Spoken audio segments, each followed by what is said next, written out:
बिस्मिल्लाहिर्रहमानिर्रहीम। अस्सलाम वालेकुम नाजरीन, मैं हूं जीएम जमाली और आप देख रहे हैं डिजिटल के सबसे बड़े चैनल न्यूज़ पाकिस्तान का प्रोग्राम ए टू ज़ेड। नाजरीन, आज सुप्रीम कोर्ट ऑफ पाकिस्तान से अहम तरीन खबर यह है कि सुप्रीम कोर्ट ऑफ पाकिस्तान ने नैब तरामीम के खिलाफ चेयरमैन पीटीआई की दरख्वास्त काबिल समात करार देते हुए नैब तरामीम की कई शकें कालअदम करार दे दी। Chief justice Pakistan justice Umar Ata Bandial की सरबराही में कायम सुप्रीम कोर्ट ऑफ पाकिस्तान के 3 रुकनी बेंच ने केस का महफूज किया गया फैसला सुना दिया। जस्टिस एजाजुल हसन और जस्टिस मंसूर अली शाह भी इस बेंच का हिस्सा थे। अपनी रिटायरमेंट से कबल आखिरी दिन chief justice justice Umar Ata Bandial ने फैसला सुनाते हुए कहा कि लेडीज एंड जेंटलमैन, वो 2-1 की अक्सरियत से फैसला सुना रहे हैं। अहम बात यह है कि फैसले में जस्टिस मंसूर अली शाह का इख्तलाफी नोट भी शामिल है। अदालत उज़्मा ने नैब की तमाम ख़त्म इंक्वायरीज और केसेस बहाल करने का हुक्म देते हुए 50 करोड़ रुपए की हद से कम होने पर ख़त्म होने वाले तमाम मुकदमात भी बहाल कर दिए। चीफ जस्टिस ऑफ पाकिस्तान ने फैसला पढ़कर सुनाते हुए अवामी ओहदों पर बैठे तमाम अफराद के मुकदमात बहाल कर दिए और कहा कि नैब तरामीम के खिलाफ दरख्वास्त काबिल समात करार दी जाती है। सुप्रीम कोर्ट के फैसले में 50 करोड़ रुपए की हद से कम होने पर ख़त्म होने वाले तमाम मुकदमात बहाल कर दिए गए हैं और तमाम केसेस नैब अदालतों और एहतसाब अदालतों में दोबारा मुकर्रर किए जाने का हुक्म दिया गया है, जबकि एहतसाब अदालतों के नैब तरामीम की रोशनी में दिए गए अहकामात भी कालअदम करार दे दिए गए हैं। सुप्रीम कोर्ट के फैसले के मुताबिक 50 करोड़ रुपए की हद तक के रेफरेंस नैब दायरा-ए-कार से खारिज करार देने की शिक कालअदम करार दे दी गई।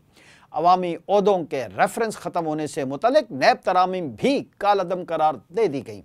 फैसले के मुताबिक तमाम ख़त्म इंक्वायरीज और केसेस बहाल किए जाते हैं। नैब 7 दिन में तमाम रिकॉर्ड मुतल्लिका अदालतों में भेजे। प्ली बार्गेनिंग से मुतल्लिक की गई नैब तरमीम कालअदम करार दी जाती है। अदालत ने हुक्म दिया है कि नैब तरामीम के तहत बंद की गई तमाम तहकीकात और इंक्वायरीज बहाल की जाएँ। सुप्रीम कोर्ट के अक्सरियती फैसले के मुताबिक नैब तरामीम के खिलाफ दरख्वास्त काबिल समात करार दी जाती है। सर्विस ऑफ पाकिस्तान के खिलाफ रेफरेंस फाइल करने की शिक बरकरार रखी गई है।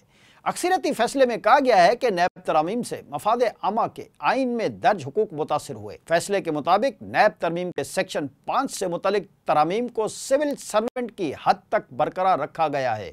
Chief justice Pakistan justice Umar Ata Bandial career का आखिरी फैसला सुनाकर सुप्रीम कोर्ट से रवाना हो गए। इस मौके पर chief justice Pakistan justice Umar Ata Bandial ने अमले से अलविदाई मुलाकात भी की। जी नाज़रीन, आइए अब नैब तरामीम केस पर एक सरसरी सी नज़र डालते हैं। नैब तरामीम के खिलाफ समात के लिए 15 जुलाई 2022 को खुसूसी बेंच तश्कील दिया गया था। नैब तरामीम के खिलाफ चीफ जस्टिस की सरबराही में 3 रुकनी खुसूसी बेंच तश्कील दिया गया था। खुसूसी बेंच में जस्टिस एजाजुल हसन और जस्टिस मंसूर अली शाह को शामिल किया गया। नैब तरामीम के खिलाफ केस की पहली समात 19 जुलाई 2022 को हुई। चेयरमैन पीटीआई के वकील ख्वाजा हारिस ने नैब तरामीम के खिलाफ 184/3 की दरख्वास्त दायर की थी। नैब तरामीम के खिलाफ दरख्वास्त में वफाक और नैब को फरीक बनाया गया था। दरख्वास्त में कहा गया था कि नैब कानून के सेक्शन 2, 4, 5, 6, 25, 26 में की गई तरामीम आइन के मुनाफी हैं। सेक्शन 14, 15, 21 और 23 में की गई तरामीम भी आइन के मुनाफी हैं। दरख्वास्त में कहा गया कि नैब कानून में ये तरामीम आर्टिकल 9, 14, 19, 24, 25 के बुनियादी हुकूक के बरक्स हैं।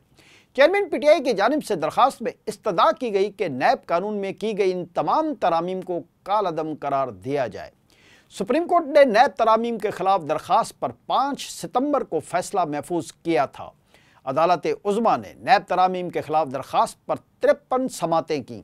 चेयरमैन पीटीआई के वकील ख्वाजा हारिस ने नैब तरामीम के खिलाफ दलाइल दिए। वफाक के वकील मखदूम अली खान ने नैब तरामीम के हक में दलाइल दिए। आखिरी समात पर चीफ जस्टिस ने मौनत करने पर तमाम फरीकैन का शुक्रिया अदा किया और रिमार्क्स दिए कि शॉर्ट एंड स्वीट फैसला देंगे। आखिरी समात पर चीफ जस्टिस ने अपनी रिटायरमेंट से कबल फैसला सुनाने का कहा था। आखिरी समात पर अटॉर्नी जनरल बैरून मुल्क होने की वजह से पेश नहीं हो सके।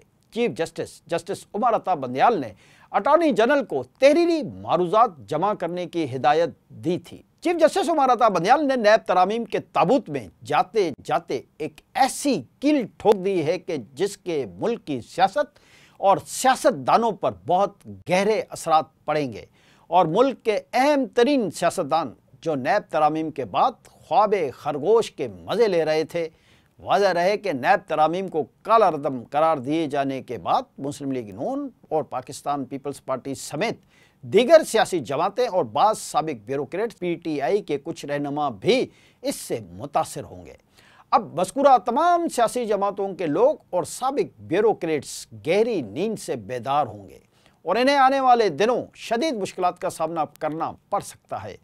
ये कहना कबल अज़ वक्त है कि आने वाले चीफ जस्टिस काजी फाइज़ ईसा नज़रसानी की अपील में सुप्रीम कोर्ट के इस फैसले को स्ट्राइक डाउन कर सकते हैं या नहीं, लेकिन ये तय है कि आने वाले इलेक्शन में जस्टिस उमर अता बंदयाल के इस फैसले के गहरे असरात मरतब होंगे और PTI सुप्रीम कोर्ट के इस फैसले को अपनी इलेक्शन मुहिम में भरपूर अंदाज से इस्तेमाल करेगी। नैब कवानीन में तरामीम से PDM हुकूमत ने बहुत से अहम सियासतदानों के रास्ते में रुकावटों और मुश्किलात को एक बड़े ढेर को ख़त्म कर दिया था, लेकिन अब नैब तरामीम काला दम करार दिए जाने के बाद वो रुकावटें और मुश्किलात का ढेर एक मरतबा फिर मुल्क के अहम तरीन सियासतदानों के रास्ते में हायल हो चुका है। आज सुप्रीम कोर्ट के फैसले का पहला असर इस शक्ल में सामने आया कि नवाज शरीफ जो 21 अक्टूबर को वतन वापस आ रहे थे, इस खबर के आने के बाद उन्होंने वतन वापसी का फैसला एक मरतबा फिर मौखर कर दिया है और राना सनाउल्लाह ने कहा है कि नवाज शरीफ हिफाजती ज़मानत के बाद ही वतन वापस आएंगे। ताहम अभी ये गुंजाइश मौजूद है कि आने वाले वक्त में नैब तरामीम को कालादम करार दिए जाने के बाद मुतासरा सियासी जमातें सुप्रीम कोर्ट में नज़रसानी की अपीलें दायर कर सकें या नए चीफ जस्टिस के आने के बाद शायद इस हवाले से नए कानूनी और आइनी पहलू नज़र आएंगे, लेकिन ये सब कुछ नए चीफ जस्टिस के आने के बाद ही होगा। जी नाज़रीन, दुनिया के हर मुल्क में आइन व कानून मौजूद है, लिहाजा पाकिस्तान में भी आइन व कानून अपने पूरे कद के साथ खड़ा है, लेकिन हमारी बदनसीबी यह है कि हमारे मुल्क में आइन व कानून के निगहबान वकला और जज ही कानून तोड़ने और किसी आइनी शिक से बचने या उसे तोड़ने के लिए कोई न कोई कानूनी रास्ता और कोई न कोई कानूनी शिक ही दिखाते हैं, यानी कानून को एक दूसरी शिक के ज़रिए ही तोड़ा जाता है, जिसकी वजह से हर दूसरे दिन मुल्क में आइन व कानून पामाल हो रहा होता है। देखने की बात यह है कि इस मरतबा आइन व कानून की ये पामाली किस तरफ से की गई है या माजी में नैब कवानीन में तरमीम करके कौन सी आइनी शिक या कानून को कानून या आइन को पामाल करने के लिए इस्तेमाल किया गया। आज के लिए इतना ही। अगले प्रोग्राम तक के लिए अपने मेज़बान GM जमाली को इजाज़त दीजिए। अल्लाह हाफ़िज़।